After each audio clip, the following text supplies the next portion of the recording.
लोग सोचिए कि यदि आने वाले वर्षों में तापमान इतना बढ़ जाए कि सामान्य जीवन कठिन हो जाए, काम करना कठिन हो जाए, पानी की कमी आम समस्या बन जाए और प्राकृतिक आपदाएं लगातार बढ़ती रहें, तो विकास की पूरी दिशा बदल सकती है। देश की विकास की दिशा बिल्कुल चेंज हो सकती है। इतनी गर्मी हो जाए कि रहना मुश्किल हो जाए, मनुष्य जानवर जीना मुश्किल हो जाए। क्योंकि अगर आप काम नहीं कर पाओगे, विकास नहीं होगा देश का, तो खाना नहीं मिलेगा। खाना नहीं मिलेगा तो जीवन पर खतरा बनेगा।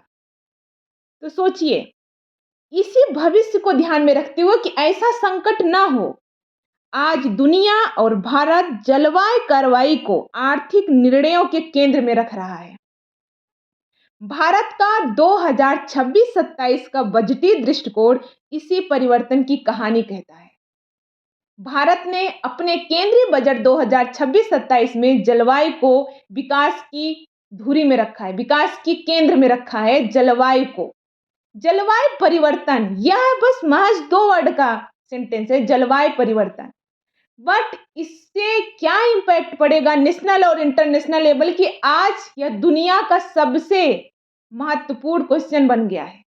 महत्वपूर्ण केंद्र बिंदु में रखा जा रहा है कि जलवायु परिवर्तन को कम किया जाए। आज क्योंकि जलवायु परिवर्तन केवल आज के भविष्य के लिए ही नहीं खतरा है, आने वाली पीढ़ियों के लिए खतरा है। तो सबसे पहले समझना यह है कि जलवायु परिवर्तन आखिर इतनी बड़ी समस्या क्यों बना हुआ है।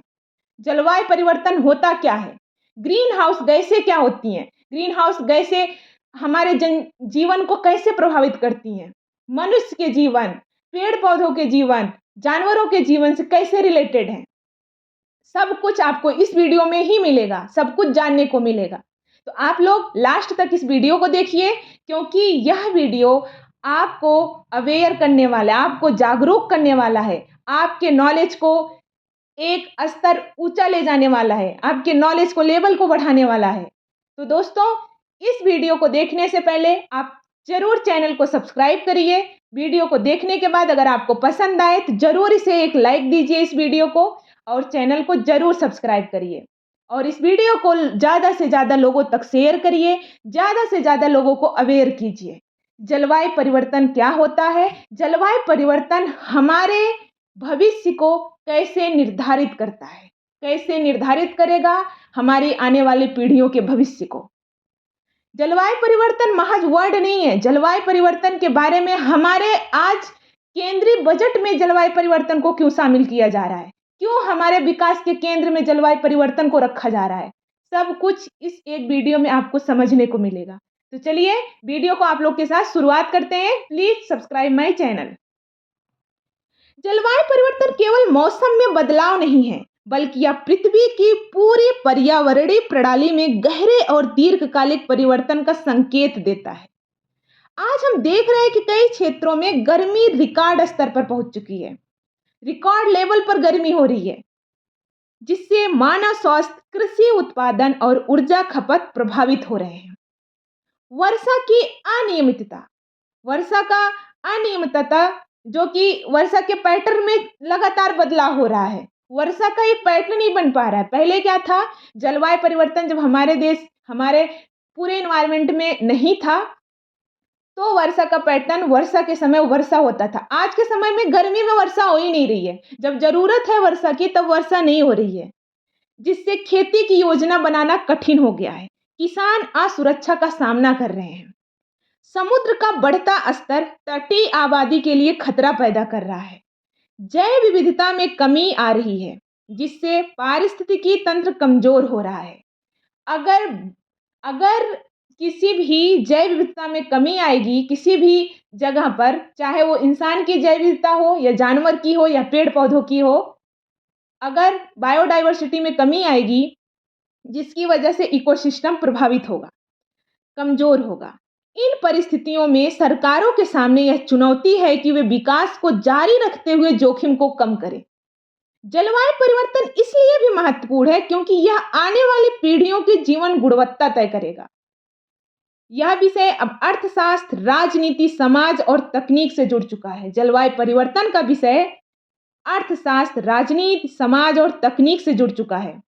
अगर समय पर कदम नहीं उठाए गए तो भविष्य में लागत बहुत अधिक हो जाएगी। इसीलिए जलवायु परिवर्तन को प्राथमिकता देना आवश्यक हो गया है। अब देखते हैं कि ग्रीन हाउस गैसें क्या होती है। अभी हमने समझा कि जलवायु परिवर्तन क्यों इतनी बड़ी समस्या बन चुका है, आगे आने वाली पीढ़ियों के लिए क्यों खतरा बना हुआ है। ग्रीन हाउस गैस समझते हैं अब। पृथ्वी का तापमान बढ़ने का मुख्य कारण वातावरण में ग्रीन हाउस गैसों की बढ़ती मात्रा है। वातावरण के लिए ग्रीन हाउस गैस बहुत जरूरी है। बस जब यह खतरा ग्रीन हाउस गैस कब बन जाती है वातावरण के लिए, जब एक मात्रा से, एक लेवल से और ऊपर चला जाता है इसका स्तर। एक अगर उसको 0% में रहना है और आज वो 20% थी, एज ए एग्जाम्पल, कोई एक फिक्स परसेंटेज नहीं है कि किसी चीज का एक लेवल होता है कि यहाँ तक वो सुरक्षित है, बट जब उस लेवल से ऊपर उठने लगता है तो वह असुरक्षित की श्रेणी में चला जाता है। सेम चीज यहाँ पे हो रहा है, ग्रीन हाउस गैसों की मात्रा बढ़ती जा रही है। ये ग्रीन हाउस गैसें सूर्य से आने वाली ऊर्जा को फंसा लेती हैं, जिससे धरती गर्म होती जाती है। जो एक सिस्टम है कि अगर सूर्य से आने वाली किरणें दिन में आती हैं, रात में पार्थिव विकिरण के थ्रू वो बाह्य वातावरण में चली जाती हैं, बैलेंस बराबर रहता है धरती का। लेकिन जब हमारे इन्वायरमेंट में ग्रीन हाउस गैसों की मात्रा अधिक हो गई है तो आने वाली किरणें आ जाती हैं, लेकिन बाह्य वातावरण में जाने वाली किरणें नहीं जा पाती, हमारे पूरे इन्वायरमेंट में, वो वातावरण में कैद हो जाती हैं, जिसकी वजह से हमारी पृथ्वी धीरे धीरे गर्म होती जाती है। कार्बन डाइऑक्साइड सबसे बड़ी भूमिका निभाती है, जो जीवाश्म ईंधन के जलने से निकलती है। जीवाश्म ईंधन के जलने से सबसे ज्यादा कार्बन डाइऑक्साइड निकलती है, और कार्बन डाइऑक्साइड सबसे ज्यादा ग्रीन हाउस गैस को इंप्रूव करती है, उत्सर्जन को बढ़ाती है, ग्रीन हाउस गैस को लेवल को आगे ले जाती है। जीवाश्म ईंधन हमारे यहाँ जो है, कोयले से ऊर्जा सबसे ज्यादा बनती है, तो कोयले से ऊर्जा बनेगी तो इन्वायरमेंट में जीवाश्म ईंधन के थ्रू कार्बन डाइऑक्साइड सबसे ज्यादा जाएगा और जीवाश्म ईंधन के उत्सर्जन में वृद्धि होगी। मीथेन गैस, ये भी एक ग्रीन हाउस गैस है, कृषि और पशुपालन से आती है और यह कम मात्रा में भी बहुत प्रभावशाली होती है। नाइट्रस ऑक्साइड उर्वरकों और औद्योगिक प्रक्रियाओं से निकलती है। नाइट्रस ऑक्साइड भी एक ग्रीन हाउस गैस है। वनों की कटाई के कारण प्राकृतिक कार्बन अवशोषण कम हो जाता है। जब धरती पर वन ज्यादा रहेंगे, पेड़ पौधे ज्यादा रहेंगे तो कार्बन को अवशोषित कर लेते हैं, लेकिन जब वनों की कटाई हो जाती है तो कार्बन अवशोषण की क्षमता कम हो जाती है। इन सभी कारणों से वातावरण का संतुलन बिगड़ रहा है। वैज्ञानिक शोध बताते हैं कि यह वृद्धि मानव गतिविधियों से जुड़ी हुई है। यह जो ग्रीन हाउस गैस में उत्सर्जन में वृद्धि हो रही है, मानव गतिविधियों से जुड़ा हुआ है। यदि उत्सर्जन कम नहीं हुआ तो तापमान और बढ़ेगा। इसीलिए ऊर्जा और उत्पादन प्रणाली में बदलाव बहुत जरूरी हो गए हैं। जीवाश्म ईंधन के थ्रू जो ऊर्जा उत्सर्जित की जा रही है, ऊर्जा का उत्पादन हो रहा है, उसको कम करना पड़ेगा, नवीकरणीय ऊर्जा की तरफ ज्यादा बढ़ना पड़ेगा, जिससे हमारे इन्वायरमेंट में, हमारे वातावरण में ग्रीन हाउस गैस का इमिशन कम हो सके। 1992 में रियो डी जेनेरियो में आयोजित पृथ्वी सम्मेलन के दौरान संयुक्त राष्ट्र जलवायु परिवर्तन रूपरेखा अभिसमय स्थापित किया गया। यानी 1992 में UNFCCC लाया गया, United nation framework convention on climate change. इसका उद्देश्य था कि दुनिया के देश एक साथ बैठकर जलवायु संकट का समाधान खोजें।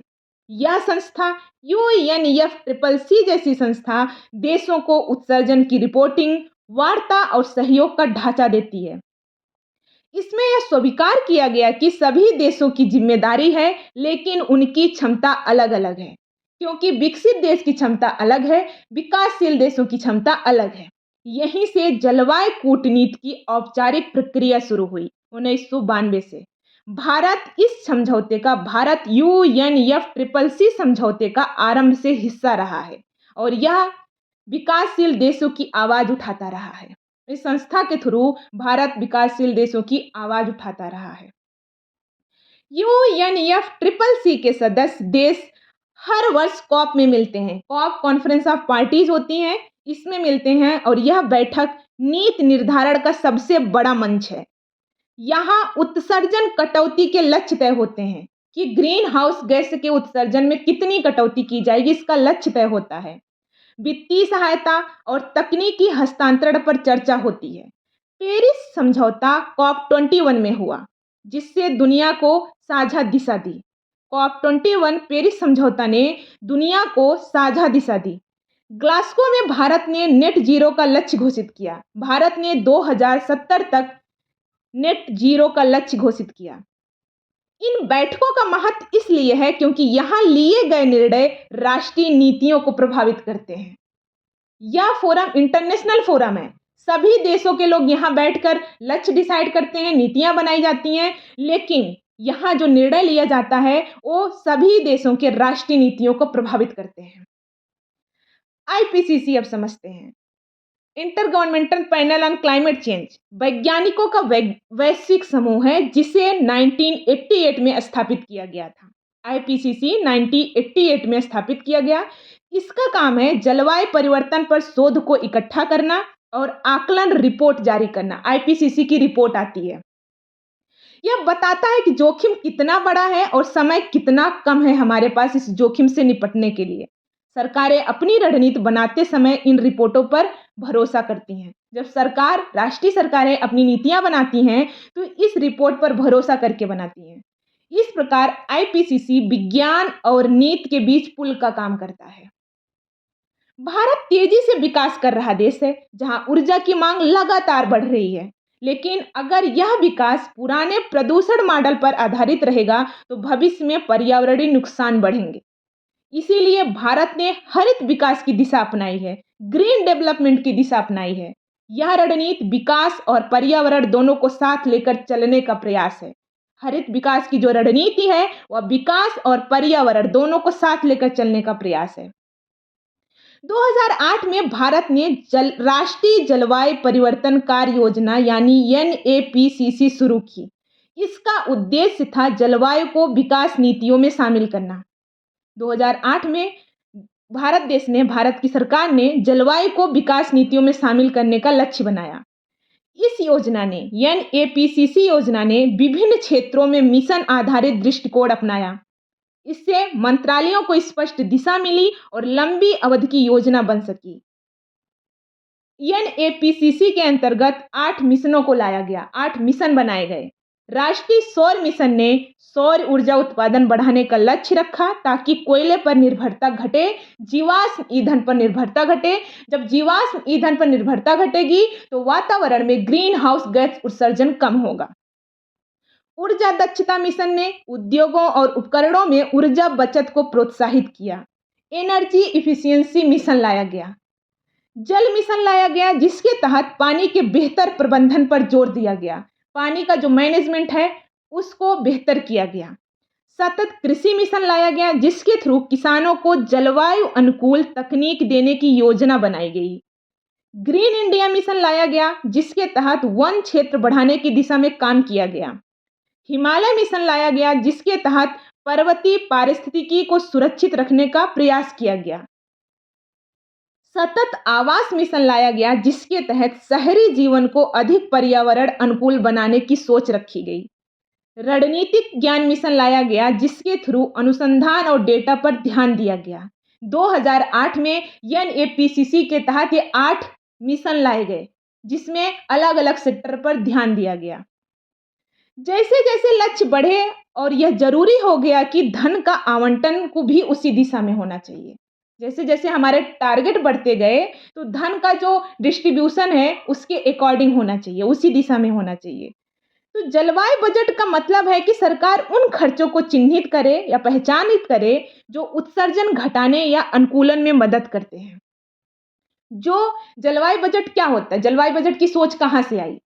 जलवायु बजट की सोच यही आई कि सरकार उन खर्चों को लक्षित करे या चिन्हित करे या पहचान करे कि ये खर्चे उत्सर्जन को घटाएंगे और अनुकूलन में मदद करेंगे, एडाप्टेशन में हमको मदद करेंगे। इससे पारदर्शिता बढ़ती गई और प्राथमिकताएं स्पष्ट होती गई। हमें किस सेक्टर में कितना पैसा लगाना है, कितना खर्च करना है, जिससे हम ग्रीन हाउस गैसों का उत्सर्जन कम कर सकें और अभी तक जो उत्सर्जन हो चुका है, जो जलवायु परिवर्तन का इम्पैक्ट पड़ चुका है, उसको अडॉप्ट करके कैसे हम आगे बढ़ सकते हैं। अब देखते हैं 2026-27 का जलवायु बजट का पे फोकस क्या रहा है। इस समय भारत स्वच्छ ऊर्जा, ग्रीन हाइड्रोजन, बैटरी भंडारण, इलेक्ट्रिक वाहनों और जलवायु अनुकूल बुनियादी ढांचे पर निवेश बढ़ा रहा है। भारत का जो केंद्रीय बजट 2026-27 है, उसमें फोकस किया गया है जलवायु परिवर्तन को लेके, जिसकी वजह से उसमें भारत स्वच्छ ऊर्जा को ज़्यादा प्रमोट कर रहा है, ग्रीन हाइड्रोजन को बढ़ा रहा है, बैटरी भंडारण, बैटरी स्टोरेज को बढ़ाया जा रहा है, इलेक्ट्रिक वाहनों पे ज़्यादा ध्यान दिया जा रहा है, जलवायु अनुकूल बुनियादी ढांचे पर निवेश करने की बात की जा रही है। इसलिए इन सब सेक्टर पे बात की जा रही है, जिसकी वजह से जिससे हमारे वातावरण में जीवाश्म ईंधन जो है उसका कम उपयोग हो, वातावरण में ग्रीन हाउस गैसों का इमिशन कम हो और जलवायु परिवर्तन को कम किया जा सके। इसका उद्देश्य है दीर्घकालिक परिवर्तन।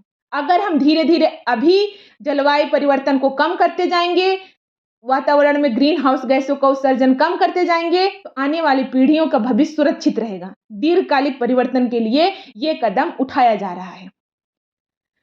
देखा जाए तो पर्यावरण मंत्रालय नीति समन्वय करता है। भारत में जलवायु परिवर्तन को कम करने के लिए भी बहुत सारी संस्थाएं काम कर रही हैं, मंत्रालय काम कर रहे हैं। पर्यावरण मंत्रालय नीति का समन्वय करता है, नीतियां जो बनाता है पर्यावरण मंत्रालय जलवायु परिवर्तन को ध्यान में रखते हुए बनाता है। नवीकरणीय ऊर्जा मंत्रालय परियोजनाओं को आगे बढ़ाता है। ऊर्जा दक्षता ब्यूरो उद्योगों को दिशा देता है। जो एनर्जी इफिशियंसी ब्यूरो है वो उद्योग को दिशा देता है कि किस दिशा में इसको ले जाओ, कौन सी टेक्नोलॉजी यूज करो जिसकी वजह से ग्रीन हाउस गैसों का इमिशन कम हो। राज्य सरकारें स्थानीय स्तर पर योजनाएं लागू करती हैं। तो भारत में काम करने वाली ये संस्थाएं हैं पर्यावरण मंत्रालय, नवीकरणीय ऊर्जा मंत्रालय, ऊर्जा दक्षता ब्यूरो, राज्य सरकारें, सभी लोग जुटे हैं पर्यावरण जो नुकसान हो रहा है, जलवायु परिवर्तन हो रहा है, उसको कम करने के लिए। रोजगार सृजन हो रहा है। भारत ने जो लक्ष्य रखा है जलवायु परिवर्तन से निपटने के लिए, जो 2026-27 में अपना बजट रखा है पर्यावरण को केंद्र में रख के, इससे रोजगार सृजन होगा क्योंकि नई नई टेक्नोलॉजी आएंगी। अभी जो है वो पुरानी टेक्नोलॉजी पे ऊर्जा उत्सर्जन हो रहा है, सब कुछ हो रहा है, ऊर्जा उत्पादन हो रहा है। अब इससे नई नई टेक्नोलॉजी आएगी तो रोजगार सृजन होगा, प्रदूषण घटेगा, स्वास्थ्य सुधरेगा, ऊर्जा आयात कम होगा, भारत की अंतर्राष्ट्रीय छवि मजबूत होगी। अब भारत की अंतर्राष्ट्रीय छवि मजबूत क्यों होगी? क्योंकि जब भारत इंटरनेशनल पैनल पे जाएगा, इंटरनेशनल फोरम में जाएगा, क्योंकि वहां पे भारत बोलेगा कि हम इस साल इतना ग्रीन हाउस गैस उत्सर्जन में कमी किए हैं, जलवायु परिवर्तन को कम करने की दिशा में ये सारी नीतियां लाए हैं, जलवायु परिवर्तन को कम करने की दिशा में आगे बढ़ रहे हैं, जिससे अंतर्राष्ट्रीय छवि मजबूत होगी भारत की। और यदि कदम पर्याप्त नहीं हुए तो प्राकृतिक आपदाएं बढ़ेंगी और आर्थिक विकास बाधित होगा। इसीलिए सभी देश जुटे हुए हैं ग्रीन हाउस गैस इमिशन को कम करने के लिए, जलवायु परिवर्तन को कम करने के लिए। भारत को तकनीक, वित्त और सहयोग बढ़ाना होगा, लोगों की भागीदारी सुनिश्चित करनी होगी। अकेले भारत नहीं डिसाइड कर सकता, सभी लोग को, हम लोग को भी साथ में जुड़कर पर्यावरण को संतुलित रखना है। भारत को तकनीक में निवेश करना होगा, निजी क्षेत्र की भागीदारी और अंतर्राष्ट्रीय सहयोग को बढ़ावा देना होगा। लोगों की जीवन शैली में भी बदलाव आवश्यक है।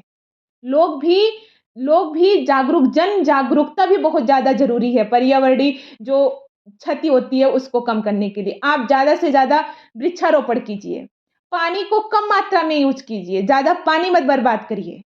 जन जागरूकता से भी पर्यावरण संतुलन बनाया जा सकता है। आज भारत एक ऐसे मोड़ पर खड़ा है जहां निर्णय आने वाली पीढ़ियों का भविष्य तय करेंगी। अगर आज भारत सही कदम उठाएगा, आज भारत सही निर्णय लेगा, तो आने वाली पीढ़ियां का भविष्य सुरक्षित रहेगा। जलवायु बजट 2026-27 केवल खर्च की सूची नहीं है कि किस सेक्टर में कितना खर्च किया जाएगा। नवीकरणीय ऊर्जा लाने के लिए, हाइड्रोजन मिशन लाने के लिए कितना किस सेक्टर में खर्च किया जाएगा, केवल इसकी सूची नहीं है, बल्कि उस दिशा का संकेत है जहां देश आगे बढ़ना चाहता है। हरित विकास अब विकल्प नहीं, आवश्यकता बन गया है। भारत का हरित विकास मिशन अब एक विकल्प नहीं रह गया, यह बहुत जरूरी हो गया है, बहुत आवश्यक हो गया है। भारत का केंद्रीय बजट 2026-27 हरित विकास पे आधारित है। तो दोस्तों, इस हरित विकास को आप लोग मिलकर आगे बढ़ाइए। केवल सरकार ही इस विकास को आगे नहीं बढ़ा सकती, हम सब साथ मिलकर हरित विकास को आगे बढ़ा सकते हैं। ग्रीन हाउस गैस उत्सर्जन को कम कर सकते हैं, ज़्यादा से ज़्यादा वृक्षारोपण करके, पानी की बचत करके, अनावश्यक जीवाश्म ईंधन इन्वायरमेंट में ना पहुंचाएं, अपने आप को सुरक्षित रखें, आने वाले भविष्य को भी सुरक्षित रखें। आने वाली पीढ़ियों के लिए भविष्य बहुत जरूरी है, इसीलिए संतुलित विकास कीजिए। सब लोग साथ मिलकर पर्यावरण को सुरक्षित रखिए। तो दोस्तों, कैसा लगा आपको यह वीडियो? जानकारीपूर्ण जरूर लगा होगा। अगर आपको कुछ भी डाउट है, आपको इसमें समझ में नहीं आया है, तो आप प्लीज़ कमेंट में करिए, कमेंट में बताइए। हम आपको जिस भी टॉपिक को आपको समझ नहीं आया है, मैं आपको ज़रूर उसका आंसर दूँगी, ज़रूर बताऊँगी। मिलते हैं अगले वीडियो में। Thank you.